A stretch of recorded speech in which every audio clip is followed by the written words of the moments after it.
Hello friends, இன்றைக்கி ஒரு பிரியாணி பார்க்கலாமா? நான் இதில் பன்னீர் யூஸ் பண்ணியிருக்கேன். நீங்கள் சேம் மெத்தடில் மட்டன் பிரியாணி கூட ட்ரை பண்ணலாம்.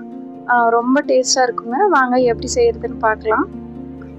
அதுக்கு ஒரு மசாலா பவுடர் அரைக்கணுங்க. அதுக்கு 1 டீஸ்பூன் சோம்பு, 2 துண்டு ஜாதிக்காய், 1 டேபிள் ஸ்பூன் மல்லி, 2 பட்டை, 1 ஸ்டார் அனிஸ், 4 ஏலக்காய், 4 கிராம்பு எல்லாத்தையும் இந்த மாதிரி ஒரு சின்ன பேனில் சேர்த்துட்டு ட்ரை ரோஸ்ட் பண்ணி எடுக்கணுங்க. ஒரு நிமிஷம் இருந்தால் கரெக்டாக இருக்கும். ட்ரை ரோஸ்ட் பண்ணதை மிக்ஸி ஜாரில் சேர்த்துட்டு இந்த அளவுக்கு அரைச்சி எடுத்துக்கலாம்.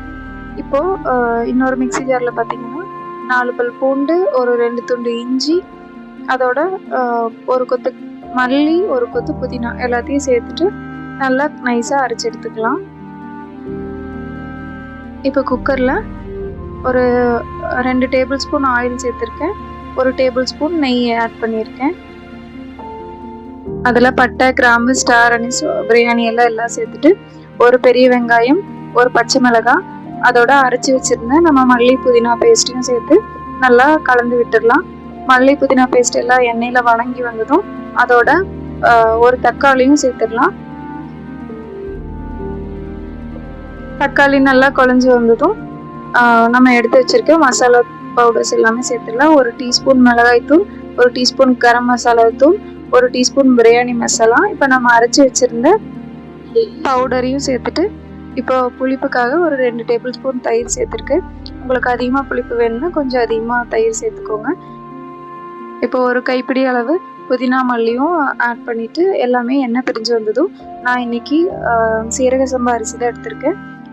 அந்த அரிசியும் ஒரு 10 நிமிஷம் ஊற வச்சு எடுத்திருக்கேன். அதையும் அதோடு சேர்த்துட்டு நல்லா கலந்து விட்டுட்டு இந்த சாப்பாட்டுக்கு தேவையான அளவுக்கு தண்ணி சேர்த்துடலாம். நான் இப்போ இதில் 1 டம்ளர் அரிசி எடுத்திருக்கேன். அதுக்கு 2 டம்ளர் தண்ணி கரெக்டாக இருக்கும்.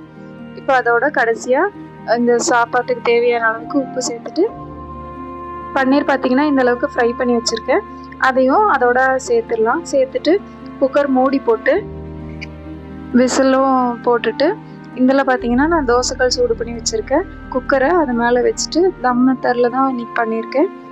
நீங்கள் நார்மல் விசில் கூட எடுத்துக்கலாம். இப்போ ஒரு 10 மினிட்ஸ் லோ ஃப்ளேமில் வச்சு எடுத்தோம்னா ஒரு பர்ஃபெக்டான பிரியாணி நம்மளுக்கு கிடைக்குங்க. பாருங்கள், இந்த மாதிரி தான் இருக்கும் பிரியாணி. ரொம்ப டேஸ்ட்டாக இருந்துச்சு அன்றைக்கி. கண்டிப்பாக இதை ட்ரை பண்ணி பாருங்கள்.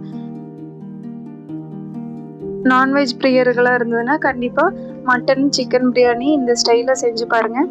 செஞ்சு பார்த்துட்டு எப்படி இருந்ததுன்னு கமெண்ட் பண்ணுங்கள்.